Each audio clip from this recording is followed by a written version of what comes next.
নবী সাল্লাল্লাহু আলাইহি ওয়াসাল্লাম একদিন ঘুম থেকে উঠলেন ভয়ে পেয়ে, আতঙ্কিত হয়ে। নবীজি ভয়ে পেয়ে আতঙ্কিত হয়ে ঘুম থেকে উঠে বলছেন, লা ইলাহা ইল্লাল্লাহ, লা ইলাহা ইল্লাল্লাহ। তো তার স্ত্রী পাশে যিনি শুয়ে আছেন তিনি বলছেন নবী সাল্লাল্লাহু আলাইহি ওয়াসাল্লাম বলছেন, ওয়াইলুল লিল আরব, ওয়াইলুল লিল আরব মিন শাররি কাদ ইকতারাব। আরব জাতির জন্য ধ্বংস, আরব জাতির জন্য ধ্বংস। কি ভয়ঙ্কর ফিতনা ধেয়ে আসছে ওদের দিকে, কি ভয়ঙ্কর ফিতনা ধেয়ে আসছে। এবং তিনি হাতের ইশারা করে দেখালেন এইভাবে যে আজকে, নবীজি বলছেন 1400 বছর আগের কথা, 1445 বছর আগের কথা, 1445 বছর আগে নবীজি বলেছেন আজকে, ওই সময় আজকে ইয়াজুজ আর মাজুজের যে দেয়ালের কথা মনে আছে? জুলকারনাইনের সময় দেয়াল, এই দেয়াল এতটুকু পরিমাণ খুলে দেয়া হয়েছে, এতটুকু পরিমাণ খুলে দেয়া হয়েছে 1400 কত বছর আগে? তখন তার স্ত্রী বলছেন, আনুহলিক ওয়াফিনা সালিহিন, আনুহলিক ওয়াফিনা সালিহিন ইয়া রাসূলুল্লাহ, আমাদের মধ্যে ভালো মানুষরা থাকা সত্ত্বেও কি আমরা ধ্বংস হয়ে যাব? আপনি যে বলছেন ওয়াইলুল লিল আরব, আরবদের জন্য ধ্বংস। নবীজি বলছেন, নাম হ্যাঁ ধ্বংস হয়ে যাবে। ইযা কাসুরাতিল খাবাস, যখন নগ্নতা, বেহায়াপনা, অশ্লীলতা সমাজে রন্ধ্রে রন্ধ্রে ছড়িয়ে পড়বে, তখন আলেম জালেম সব ধ্বংস হবে। এই হাদিসটা অকাট্য হাদিস বুখারী মুসলিমে, মানে এটা সহিহ, এটা বিষয়ে কোনো সন্দেহ নেই। তাহলে নবীজি 1445 বছর আগে বলছেন যে আরবদের জন্য ধ্বংস ধেয়ে আসছে, এবং দেয়াল এভাবে খুলে দেয়া হয়েছে। কাদের দেয়াল? ইয়াজুজ আর মাজুজ। আর ইয়াজুজ আর মাজুজের সাথে আরবদের ধ্বংসকে সম্পর্কিত করা হলো না? ইয়াজুজ আর মাজুজের সাথে আরবদের ধ্বংসকে সম্পৃক্ত করা হলো এবং বেহায়াপনাকে সম্পৃক্ত করা হলো। বুঝতে পারছেন? আরব জাতির ধ্বংসের সাথে ইয়াজুজ মাজুজকে কানেক্টেড করা হলো এবং অশ্লীলতাকে, কি বলেন, অশ্লীলতাকে কানেক্টেড করা হলো। এখন আপনি চিন্তা করে দেখেন, সারা বিশ্বে পর্নোগ্রাফি কারা ছড়িয়ে দিয়েছে? বলেন দেখি। পর্নোগ্রাফি কি বেহায়াপনা না? সমাজের ইযা কাসুরাতিল খাবাস, যখন সমাজের রন্ধ্রে রন্ধ্রে বেহায়াপনা ছড়িয়ে পড়ে নাই? হাদিসটা মিলান। সমাজের এই মেয়েদের, এই যে ফ্যামিলিস্ট রেভলিউশন কারা ছড়িয়ে দিয়েছে? ওরা। সমাজে মেয়ে ছেলে একসাথে চলবে একই পোশাকে, কারা ছড়িয়ে দিয়েছে? সমাজে মেয়েদের বেপর্দায় চলার এই সংস্কৃতি কারা ছড়িয়ে দিয়েছে? মাদক আর সুদের সংস্কৃতি কারা ছড়িয়ে দিয়েছে? সবচেয়ে বড় কথা, ফ্রি সেক্স, ওপেন সেক্স, জেনা, ব্যভিচার, পর্নোগ্রাফি, এগুলো কারা ছড়িয়ে দিয়েছে? এটাই ওই যে খুলে দেয়া হয়েছে। এটা আমার ব্যাখ্যা, এটা আমার বুঝ। পৃথিবীর এমন কোন রাষ্ট্র বাকি রাখে নাই তারা এগুলো ছড়াতে, এমন কোন রাষ্ট্র বাকি নেই। তাহলে সব জায়গায় ছড়িয়ে পড়বে না ইয়াজুজ মাজুজের ফিতনা? ছড়িয়ে পড়েছে। আল্লাহ পাক আমাদেরকে এই পশ্চিমা গোলকধাঁধা থেকে হেফাজত করুন, আমিন। আমাদের সংস্কৃতি নিয়ে আমরা বুক ফুলে বাঁচবো ইনশাল্লাহ, আমাদের সংস্কৃতি নিয়ে আমরা চলবো ইনশাল্লাহ। আমাদের কোরআন আছে, হাদিস আছে, আমাদের নবী আছেন, আমাদের সাহাবীরা আছেন, আমাদের দিন আছে ইনশাআল্লাহ। আমাদের অন্য কাউকে প্রয়োজন আছে? এই যে প্রযুক্তিগত কথাগুলো বললাম, একটু মাথা খাটান, এগুলো আমরাই তৈরি করতে পারবো ইনশাআল্লাহ। সব ঢেলে সাজানো যাবে ইনশাআল্লাহ তাআলা। আল্লাহ পাক আমাদেরকে বোঝার তৌফিক দান করুন। নামাজ শিখতে পারেন নাই, ওযু শিখতে পারেন নাই, এখন এই ভাইকে কি করবেন? এই ভাইকে ইসলামিক কিছু ডিপ্লোমা কোর্সের আওতায় আনতে হবে, এনে অফলাইন বা অনলাইনে শিক্ষা দিয়ে তাকেও মানুষ করে গড়ে তুলতে হবে। এই তো যদি আমরা চিন্তা করি, আমরা চিন্তা করতে হবে আমাদেরকে জাতি নিয়ে, বড় বড় কথা বললে হবে না তো। যুব সমাজের এখন যে অবস্থা, আপনি সামনে একটা ভয়ঙ্কর বিকলাঙ্গ যুব সমাজ দেখতে পারবেন। মস্তিষ্ক বিকৃত হয়ে গেছে এদের মোবাইল ফোন দিয়ে। মোবাইল ফোন, পর্নোগ্রাফি, মেয়েদের ফিতনা, হারাম অ্যাফেয়ার্স, মাদক, জুয়া, টিকটক, এই করতে করতে এদের মস্তিষ্কর সুস্থতা নষ্ট হয়ে গেছে। আল্লাহর কসম করে বলছি, এরা সুস্থ না। একটা চিত্র খুব কমন দেখতে পারবেন, 10টা-20টা ছেলে গোল হয়ে বসে আছে ফোন নিয়ে, সবার মনোযোগ নিচের দিকে। ওয়ার্ল্ডে কি হচ্ছে, আসমানে কি হচ্ছে, জমিনে কি হচ্ছে, কোথায় মুসলিমদের উপর বোম পড়লো, কোনো ফিকিরই নাই ওর। আপনি মনে করেছেন যে এই যুব সমাজ আগামীতে দেশের হাল ধরবে? আমি হলফ করে বলতে পারি কোনোদিন দেশের উপকার করতে পারবে না। আপনি নষ্ট করে ফেলছেন যুব সমাজকে, নষ্ট করে ফেলছেন একদম। এদেরকে সুস্থতার দিকে নিয়ে আসতে হলে ইসলামী শিক্ষার কোনো বিকল্প নাই, নামাজের কোনো বিকল্প নাই। এদেরকে সামাজিক কাজে লাগিয়ে দিতে হবে, সোশ্যাল কাজে, সামাজিক উন্নয়নমূলক কাজে, এই যে মানবতার সেবামূলক কাজে, প্র্যাকটিক্যাল কিছু কাজে, কিছু বানাও, কিছু করো, সায়েন্স নিয়ে ঘাটাঘাটি করো, কিছু প্রযুক্তি উদ্ভাবন করো, তোমরা কিছু করো। দেখেন আমরা যত কিছু ব্যবহার করি সব কিছু কিন্তু ইহুদি খ্রিস্টানদের। এই যে আমি যে মাইকে কথা বলছি, এই মাইকে ইসলামের বড় বড় কথা বলছি, এই মাইকটাও দেখা যাবে যে মুসলমান তৈরি করে নেয়। তাহলে এটা কি কাম্য ছিল? আর এই বিশ্বের যত শিক্ষার বুনিয়াদ, এই বুনিয়াদের শিক্ষা দিয়েছে মুসলিমরা। বিশ্বাস না করলে খালি আপনি 1200 বছর ইতিহাসটা পড়ে দেখেন।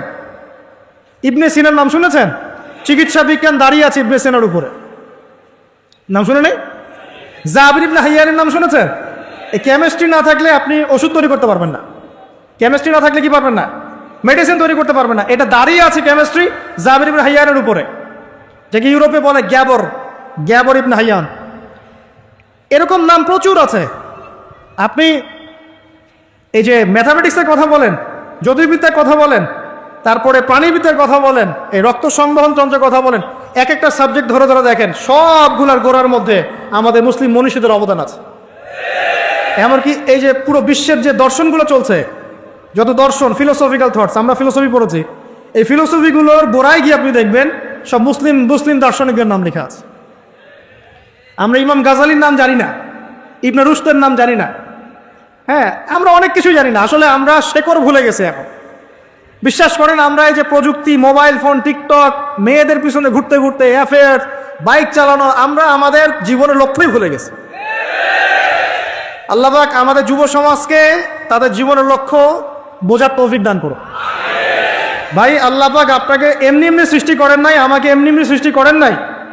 আল্লাহ পাক চান আমাদের কাছে আমরা যেন তার দ্বীনের জ্ঞান অর্জন করি এবং এই জ্ঞান অনুযায়ী আমল করি। এই আমলটা সমাজে ছড়িয়ে দেই, ইসলামের দাওয়াতের মেহনত ছড়িয়ে দেই, যাতে একটা সময় হলেও যেন আল্লাহর জমিন, আল্লাহর দ্বীন কায়েম করে। এটা আল্লাহ পাক চান আমাদের কাছে। আল্লাহ পাক আমাদেরকে এই জন্য সৃষ্টি করেন নাই যে একটা মেয়ের জন্য আত্মহত্যা করে ফেলবেন। একটা মোবাইল ফোন একটা মেয়েকে কিনে দিয়েছেন, তার জীবন নষ্ট করে ফেলছেন। যে বাবারা মেয়েদেরকে ফোন কিনে দিয়েছেন, জীবন নষ্ট করে ফেলেছেন এবং তার মাধ্যমে আরো 10টা ছেলেরও জীবন নষ্ট করেছে।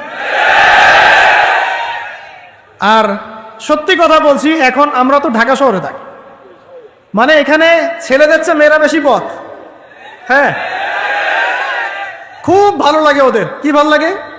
একটা ছেলের সাথে বাইকে করে ঘুরবে, টাকা খসাবে, এখানে ওখানে ডেট করবে, আস্তে আস্তে। এগুলোতে খুব মজা পায়। এগুলোর জন্য কি তাকে সৃষ্টি করা হয়েছে? আপনি বলেন, এই মেয়েদেরকে আপনি যখন ঘরে নিয়ে আসবেন, আমি নারী বিদ্বেষী কথা বলছি না, নারীদেরকে আমরা অনেক অনেক সম্মান করি, অনেক শ্রদ্ধা করি। আমাকে জন্ম দিয়েছেন একজন নারী, আমাকে দিনের পথে চলতে আত্মবিশ্বাস যোগায় পিছন থেকে, ঘরের নারী যোগায় কি না? আমার নিজের কন্যা সন্তান আছে, আমরা মেয়ের বাবা। কিন্তু এখন যে টিকটক জেনারেশন মেয়েদেরকে আপনি তৈরি করছেন, ফোন হাতে তুলে দিয়ে ডেটিং করছে, বাইকের পিছনে ছেলের সাথে ঘুরছে, এখানে ওখানে ফ্রি ওপেন সেক্স করছে, কোনোদিন ধর্ষণের শিকার হচ্ছে, এই মেয়েদেরকে ঘরে নিয়ে আসার পরে এদের গর্ভ থেকে কি আপনি ইসমাইলের মতো সন্তান পাবে? এদের সাথে তোমরাও দেখা যায় যে অনেক সময় প্রেম করতে ভালো লাগে, এই মেয়েদেরকে কেউ বিয়ে করবে না। এ ধরনের নারীদের সাথে মানুষ প্রেম করতে মজা পায়, কেউ সম্মান করে বিয়ে করতে চায় না। করলেও দেখবেন 2-1 বছরের মধ্যেই নাই সেই সম্পর্ক, গায়েব। তো অনেক দূর চলে আসলাম, এত দূর আসতে চাইনি, কথার পিঠে চলে আসলো যে সমস্যা হচ্ছে গোড়ায় আমরা আমাদের যুবক যুবতী, আমাদের ছেলে মেয়েদেরকে দিনই বুনিয়াদি ইসলামী শিক্ষা দিচ্ছি না। এটা শিক্ষা দেওয়ার দায়িত্ব প্রত্যেক পিতার, প্রত্যেক মাতার। সে মাদ্রাসায় পড়ুক আর জেনারেল লাইনেই পড়ুক, আপনাকে শিক্ষা নিশ্চিত করতে হবে। কিভাবে করবেন এই হেডেক এখন আপনার, আমার আর হেডেক নাই, আমি দিয়ে দিলাম হেডেক আপনাকে।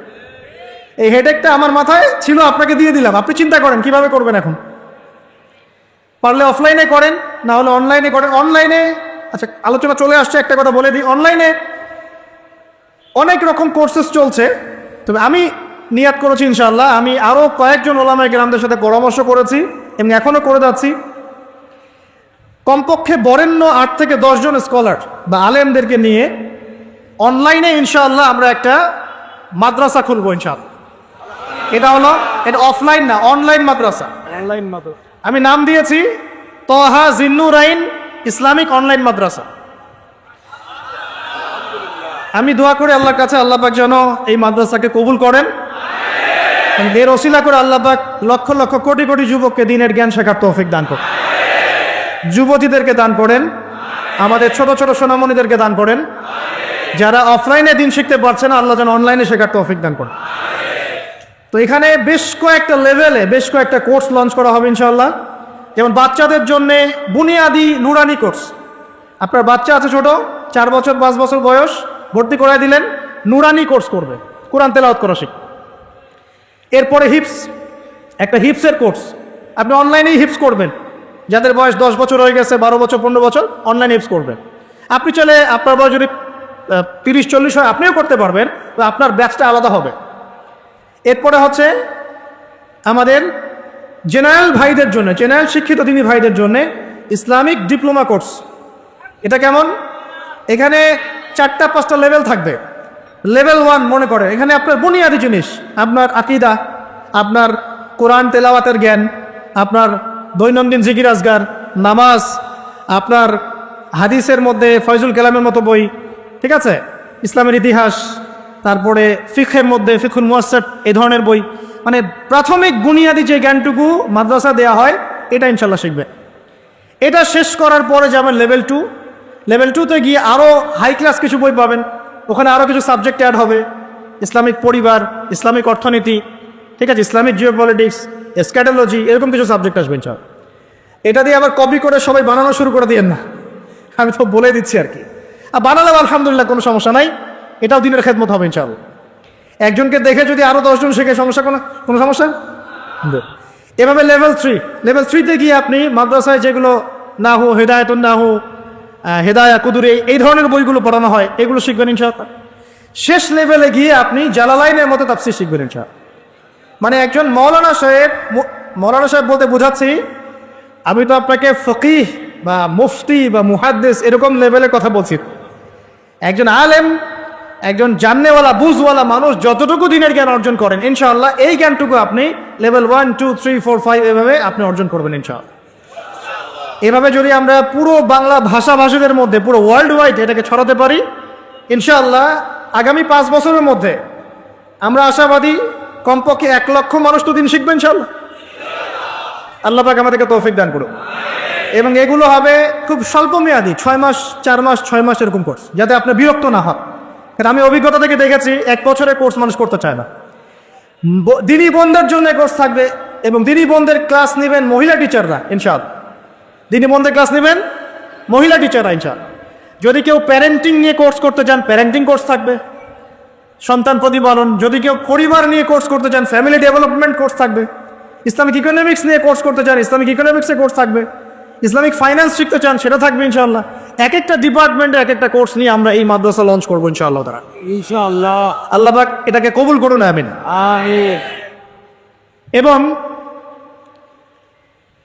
এর পাশাপাশি এই সিলেবাসগুলো আমি নিয়াত করেছি উন্মুক্ত করে দিব।